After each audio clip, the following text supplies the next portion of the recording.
कहते हैं सच्चे दोस्त और कुल्हाड़ी इन दोनों को कभी बर्बाद नहीं करना चाहिए, क्योंकि मुसीबत के वक्त यही काम आते हैं। रूस ने इसी चीज को साबित करा है और रूस ने तो अब बाइडेन के सारे किए कराए पर जो उसने भारत के लिए करा था पानी फेर दिया है। रूस और भारत के बड़े ऐलान के बाद अमेरिका की सारी चौधराहट एक झटके में निकल गई है। देखो आप, बृहस्पतिवार रात को धड़ाधड़ उतरने शुरू हो गए रूस के विमान, जिसमें भरे हुए थे मेडिकल सप्लाई, और वहीं अमेरिका के विमान आज आ रहे हैं। बढ़ती महामारी के बीच अमेरिका की वायुसेना का विमान C-5M सुपर गैलेक्सी और C-17 ग्लोबल मास्टर भारत के लिए निकला है। वैसे तो इसमें oxygen cylinder, regulator, rapid diagnostic kit, N95 mask और पल्स ऑक्सीमीटर है। वैसे कहा जाता है कि भारत ने अमेरिका से मेडिकल आपूर्ति के साथ साथ वैक्सीन की तैयार खुराक और कच्चा माल भी सप्लाई करने को कहा है।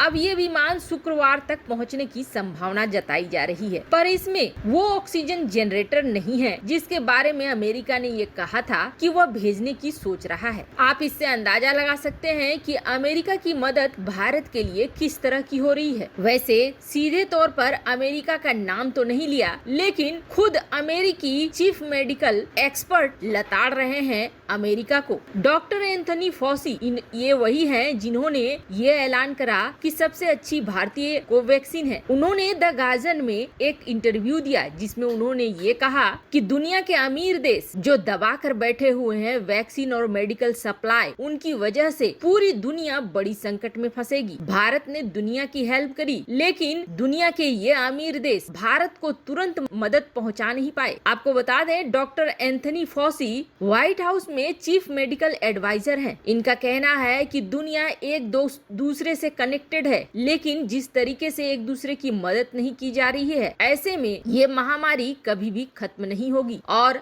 आज अगर भारत के पास इस तरह की सिचुएशन हुई है तो वैसी ही फिर लौट कर किसी दूसरे देश में होगी। जब तक मिलकर काम नहीं करेंगे तब तक इसे रोका नहीं जा सकेगा। देखो, अमेरिका में और चीन में बस एक छोटा सा ही फर्क दिख रहा है। चीन के भी विदेश मंत्री का बयान देखोगे तो उन्होंने भी यही कहा है कि हम भारत की मदद करने की पूरी कोशिश कर रहे हैं। यहाँ तक कि भारत ने 25,000 ऑक्सीजन कंसंट्रेटर का ऑर्डर भी दिया हुआ है चीन को, लेकिन चीन अभी इस माल को भेज ही नहीं रहा है। मीडिया में भले वो ये कह दे कि हम बिल्कुल तैयार हैं, हम मदद करने के लिए आगे आ रहे हैं, लेकिन चीन भी कुछ उसी नीति पर चल रहा है जिस नीति पर अमेरिका चल रहा है। अंतर्राष्ट्रीय स्तर पर अगर देखेंगे तो सच्चे दोस्तों में भारत के साथ इस वक्त फ्रांस है, इजराइल है और रूस है। ऐसा नहीं है कि रूस बस एक बार 22 टन मिलिट्री मेडिकल इक्विपमेंट्स देकर शांत हो गया है, बल्कि लगातार ये मदद चलती जा रही है। वैसे तो मदद का ऑफर पाकिस्तान ने भी किया था, और पाकिस्तान ने ये कहा था कि ऑक्सीजन कॉरिडोर खोल दो लाहौर से पंजाब तक के लिए, पर ये बात मानना खतरे से खाली नहीं था। पाकिस्तान की नीयत हर कोई जानता है, वह ऑक्सीजन कम भेजेगा, आतंकवादी ज्यादा भेज देगा इस रास्ते। इसलिए कहीं न कहीं पाकिस्तान से मदद के नाम पर षड्यंत्र ही मिलता भारत को। इस महामारी काल में भारत ने अमेरिका के राष्ट्रपति जो बाइडेन से भी बात करी और रूस के राष्ट्रपति व्लादिमीर पुतिन से भी बात करी, लेकिन उन दोनों के ट्वीट में अंतर देखिए। जहां अमेरिकी राष्ट्रपति को संबोधित करते हुए उन्होंने साधारण शब्द इस्तेमाल किए, तो वहीं पुतिन को संबोधित करते हुए उन्होंने बड़े गर्मजोशी के साथ माय फ्रेंड व्लादिमीर पुतिन जैसे शब्द लिखे। वैसे आप सोचेंगे कि ये तो साधारण सी बात है, लेकिन डिप्लोमेटिक वर्ल्ड में ये साधारण सी बात नहीं है। भारत धीरे धीरे रूस से दूर होता जा रहा था। अमेरिकी नजदीकी की वजह से भारत सरकार की कुछ विदेश नीति तो जरूर हिली डुली थी, और जिसका परिणाम ये था कि भारत और रूस एक दूसरे से दूर होते जा रहे थे। रूस को ऐसा लग रहा था कि क्वाड का गठन रूस के खिलाफ है, जिसमें भारत की एंट्री नहीं होनी चाहिए, तो वहीं भारत को लग रहा था कि चीन से अगर बचना है तो उसे क्वाड में शामिल होना भी पड़ेगा। वैसे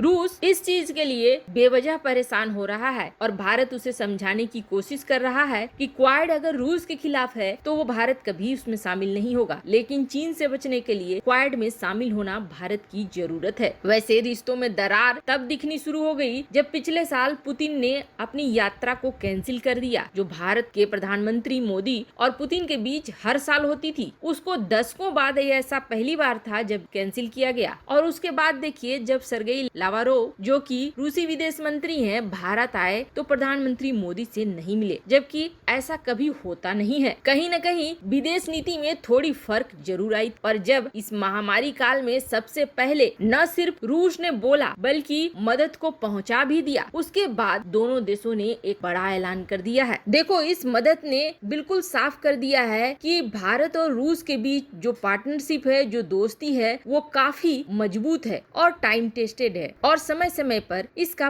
प्रमाण भी मिला है। रूस के एम्बेसडर ने जो ट्वीट लिखा है उसे देखकर आप भावुक जरूर हो जाएंगे। उन्होंने लिखा है, ए friend in need is a friend Indeed. उनके अनुसार वे वैसे दोस्त हैं जो समय पर काम आने वाले दोस्त हैं और रूस और भारत मिलकर लड़ेंगे भारत में आई इस महामारी से। भारत की तरफ से भी इसके लिए बहुत धन्यवाद दिया गया है, जो भारत की एक्सटर्नल मिनिस्ट्री से अरिंदम बागची के ट्वीट के द्वारा दिया गया। पर बात इतनी छोटी सी में खत्म नहीं हो गई। रूस ने भी इस बात को स्वीकार करा कि भारत ने भी हाइड्रोक्सीक्लोरोक्विन की इमरजेंसी एक्सपोर्ट बढ़ाकर दुनिया की मदद करी थी। अब देखो, जब क्वाड का गठन हुआ था तब इन तीन देशों ने आपस में 2+2 की पार्टनरशिप का ऐलान करा था। 2+2 की पार्टनरशिप का मतलब था कि दोनों देश के डिफेंस मिनिस्टर और फॉरेन मिनिस्टर एक दूसरे से एक बातचीत के लिए चैनल बनाएंगे। अभी तक क्वाड के ही देशों के साथ भारत के इस तरह के सिस्टम थे, जापान के साथ, ऑस्ट्रेलिया के साथ और अमेरिका के साथ। पर अब इस मदद के बाद तुरंत ये ऐलान किया गया है कि भारत और रूस के बीच भी 2+2 डायलॉग होंगे। अब इस चीज को आप समझिए, यानी कि जिस तरह से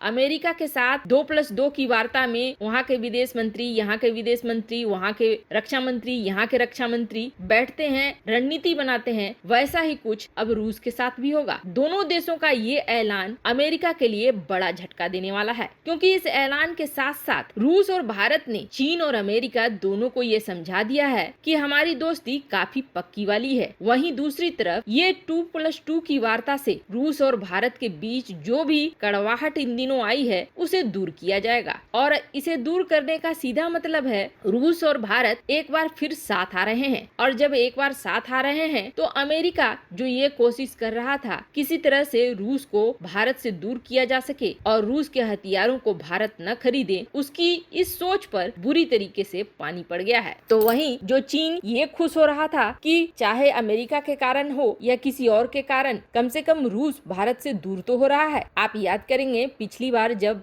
भारत और चीन के बीच तनाव बढ़ा था तब चीन को सप्लाई जाने वाली थी S-400, जिसे रूस ने रोक दिया था और चीन ने ये इल्जाम लगाया था कि भारत के दबाव की वजह से रूस ने ऐसा निर्णय लिया। अगर भारत और रूस की पार्टनरशिप फिर से मजबूत होती है तो सबसे ज्यादा प्रभावित चीन और अमेरिका ही होंगे। वैसे आपको क्या लगता है, 2+2 का ऐलान करके भारत ने एक बड़ा दांव खेला है? कमेंट कर अपनी राय जरूर बताएं। जल्द मिलते हैं अगले वीडियो में नई खबर के साथ।